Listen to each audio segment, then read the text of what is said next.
자비하신 하나님, 오늘도 저희들에게 새날을 허락하여 주시니 감사를 드립니다.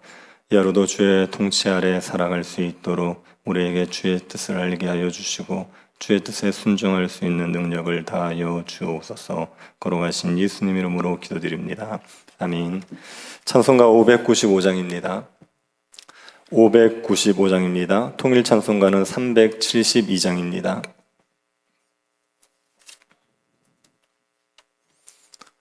595장입니다.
열왕기상 21장 1절부터 6절 말씀입니다.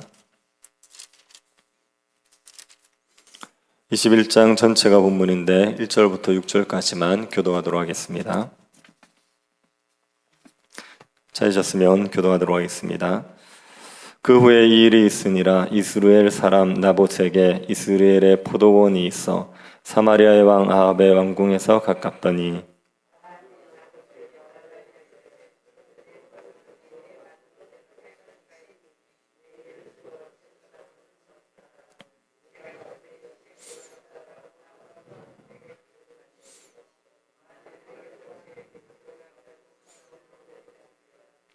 나봇이 아합에게 말하되 내 조상의 유산을 왕에게 주기를 여호와께서 금하실지로다 하니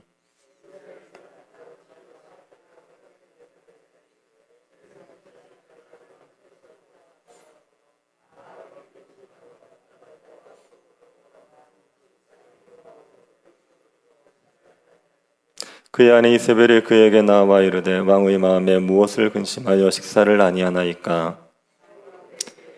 내가 이스라엘 사람 나봇에게 말하여 이르기를 내 포도원을 내게 주되 돈으로 바꾸거나 만일 내가 좋아하면 내가 그 대신에 포도원을 내게 주리란즉 그가 대답하기를 내가 내 포도원을 내게 주지 아니하겠노라 하기 때문이로다. 아멘. 북이스라엘은 하나님이 세우신 나라입니다. 하나님의 통치를 받는 나라입니다. 따라서 북이스라엘은 다른 나라와는 구별되어야 됩니다. 우상을 섬기는 나라와는 달라야 합니다. 정의가 물같이 흐르고 공의가 마르지 않는 강같이 흘러야 됩니다. 인애가 충만한 나라가 되어야 합니다. 그런데 아합 시대 이스라엘은 공의와 정의가 무너졌습니다. 인애가 충만한 것이 아니라 강포가 가득하게 되었습니다. 이 일에 앞장선 사람이 아합입니다. 공의와 정의를 행하고 인애를 베풀어야 될 왕이 불의와 강포를 행하고 있습니다. 그래서 이스라엘을 세상 나라와 다를 바 없는 나라로 만들어버렸습니다. 오늘 본문은 아합이 행했던 대표적인 강포를 말해주고 있습니다. 아합은 나봇을 죽이고 그의 포도원을 빼앗는 강포를 행했습니다. 이 일은 아람과의 전쟁에서 아합이 2번이나 승리한 이후에 일어났습니다. 아람과의 2번의 전쟁은 아합의 능력으로 승리한 게 아닙니다. 하나님의 은혜로 승리한 거죠. 아합은 아람에 비해서 훨씬 적은 병력으로 아람의 대군을 물리쳤습니다.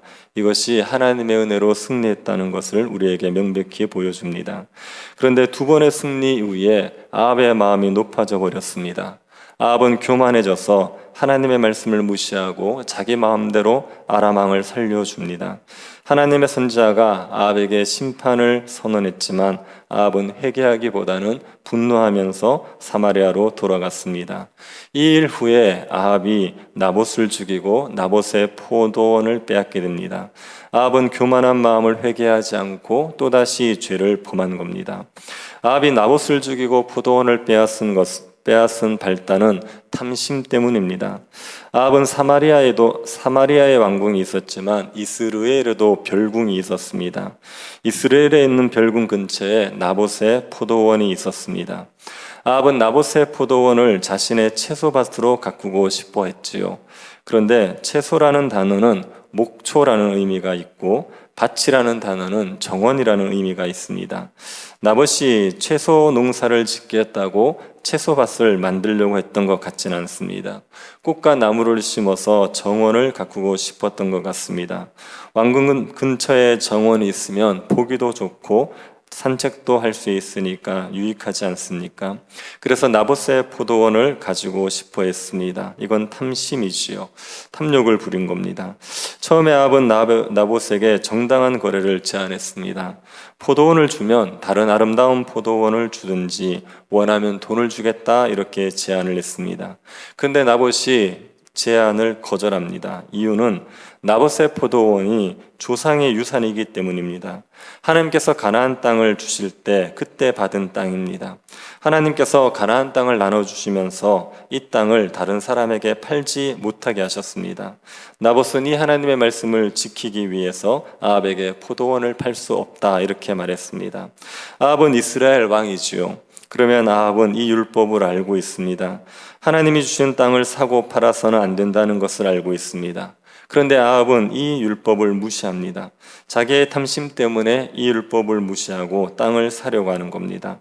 자신의 아버지 오므리도 사마리아를 사서 북이스라엘의 수도로 만들었기 때문에 자신도 나봇의 포도원을 살 수 있다 생각했던 것 같습니다. 그런데 이스라엘 왕도 무시한 그 율법을 나봇이 지키려고 합니다.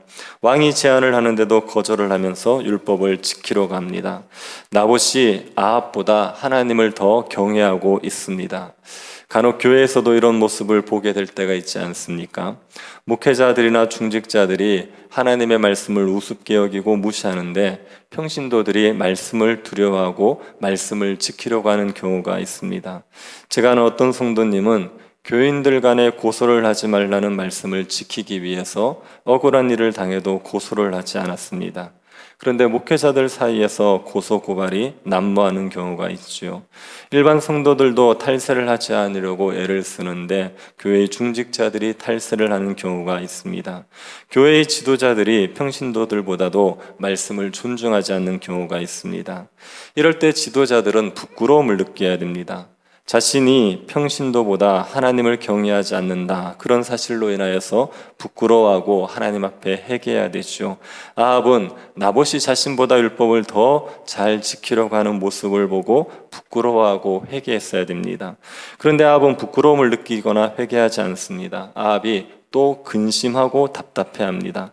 하나님의 말씀 때문에 자신의 탐심을 채울 수 없다는 사실, 그게 화가 나는 겁니다. 그래서 사마리아 왕궁으로 돌아와 단식을 합니다. 자신의 잘못은 생각하지 못하고 자기의 뜻대로 되지 않는 것 때문에 분해하고 기분 나빠하고 있습니다. 아합은 지금 죄에 완전히 사로잡혀 있는 거죠. 사람이 죄에 사로잡히게 되면 그 죄를 짓기까지는 근심하고 답답해합니다. 죄를 짓지 못해서 괴로워합니다. 도둑질을 하고 싶은데 하지 못해서 괴로워하고 있다. 그러면 지금 뼛속까지 죄에 물들어 버린 겁니다. 죄를 짓지 못해서 괴로워할 정도면 죄에 완전히 사로잡혀 있는 겁니다. 그런데 아합은 나봇을 죽여서 포도원을 빼앗지는 못합니다. 아합은 율법으로 어느 정도 억제를 당하고 있는 거죠. 아합은 하나님을 경외하지는 않습니다. 그래도 율법을 알고 있죠. 그러니 막 나가지는 못하는 겁니다. 율법의 기능 중에 하나가 죄를 억제하는 기능입니다. 율법이 사람들의 마음을 변화시켜서 하나님의 말씀을 따라 살지는 못하게 합니다. 하지만 죄를 억제하는 기능은 있습니다. 어느 정도 죄를 못 짓도록 율법이 막아주는 기능이 있습니다. 아합도 율법에 따라 죄가 억제되어서 막 나가지는 못하는 거죠. 그래서 방법을 찾지 못해서 근심하고 있습니다. 이 아합의 고민을 이세벨이 풀어줍니다. 이세벨은 아합이 괴로워하는 것을 보고는 무슨 일 때문인지를 묻지요. 아합이 나봇이 자신에게 포도원을 주지 않아서 괴로워하고 있다고 말했습니다. 나봇이 왜 포도원을 주지 않으려고 하는지는 말하지 않고 나봇이 왕의 정당한 제안을 이유 없이 거절한 것처럼 말했습니다. 이세벨은 아합의 말을 듣고 아합을 책망하지 않습니까? 아니, 그러고도 당신이 이스라엘을 다스리는 왕입니까? 왕이 그 정도 문제 때문에 고민을 합니까? 걱정하지 마시고 일어나서 식사하고 마음껏 즐기십시오. 제가 나봇의 포도원을 가질 수 있게 해드리겠습니다.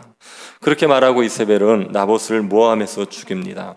나봇이 있는 성읍의 장로들에게 편지를 써서 나봇이 하나님과 왕을 저주했다, 이런 누명을 씌우게 하죠. 성읍의 장로들은 이세벨의 말을 따라 불량배 두 사람을 매수해서 나봇에게 누명을 씌웁니다. 그리고 성읍 밖으로 끌고 와서 돌로 쳐서 죽입니다.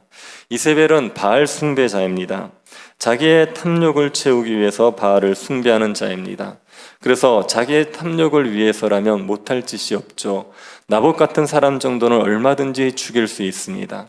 하나님의 선지자도 죽이는 사람이 나봇 같은 사람을 죽이길 주저하겠습니까? 자기 욕망을 위해서 신을 섬기는 사람들에게 도덕성을 기대할 수 없습니다. 욕망을 위해서 우상을 섬기는 사람들에게는 자기 부인이 없습니다. 자기 부인이 없으면 도덕적인 삶을 살지 못합니다. 자기 욕망을 위해서라면 다른 사람을 짓밟을 수 있죠. 그래서 우상 숭배는 반드시 윤리적 타락을 동반하게 되어 있습니다. 이세벨은 아합을 죽이고 포도원을 빼앗는 참으로 극악무도한 짓을 했습니다. 이런 사람을 하나님께서 그냥 두실 리가 없지 않습니까? 이방인이라도 이런 악한 짓을 하면 하나님이 심판하시는데 이스라엘 백성이 이런 악한 일을 하는데 하나님이 그냥 두실 리가 없습니다.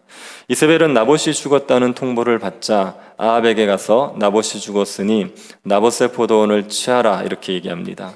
아합이 신이 나서 사마리아에서 이스라엘로 나봇의 포도원을 취하러 갑니다.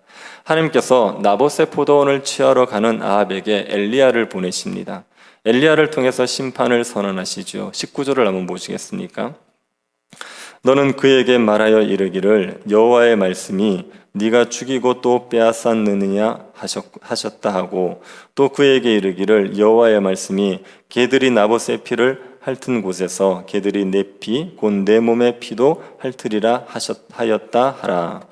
개들이 나봇의 피를 핥은 곳에서 아합의 피를 핥을 것이라고 말합니다. 엘리야는 하나님께 받은 심판의 메시지를 들고 아합에게 가지요. 그리고 아합에게 심판을 선언했습니다. 아합의 집을 여로보암과 바하사의 집처럼 되게 하실 거다. 여로보암과 바하사의 집은 모두 진멸을 당했는데 아합의 집도 이렇게 진멸을 당하게 될 거라고 심판을 선언했습니다. 이세벨의 시체는 나봇이 죽은 이스라엘 성읍에서 개들의 먹이가 될 것입니다. 아합에게 속한 자들의 시체도 평안히 장사되지는 못합니다. 성읍에서 죽으면 개들이 먹고 들에서 죽으면 새가 먹습니다. 하나님께서 이토록 무서운 심판을 명하신 것은 아합의 집이 범죄하였고 이스라엘로 범죄하게 했기 때문이죠.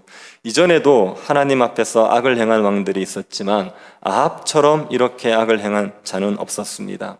아합이 이토록 악한 왕이 된 것은 이세벨의 충동 때문입니다. 이세벨의 충동에 넘어가서 나봇을 죽이고 포도원을 빼앗는 악을 저지르게 되었습니다.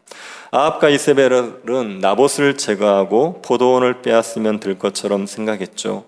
나봇을 죽인다고 해도 나봇을 대신해서 보복할 사람이 없을 거라 생각했습니다. 하지만 나봇의 뒤에 하나님이 계셨습니다. 하나님께서 나봇을 대신해서 아합에게 보복하시죠. 공의로운 심판을 행하시는 겁니다.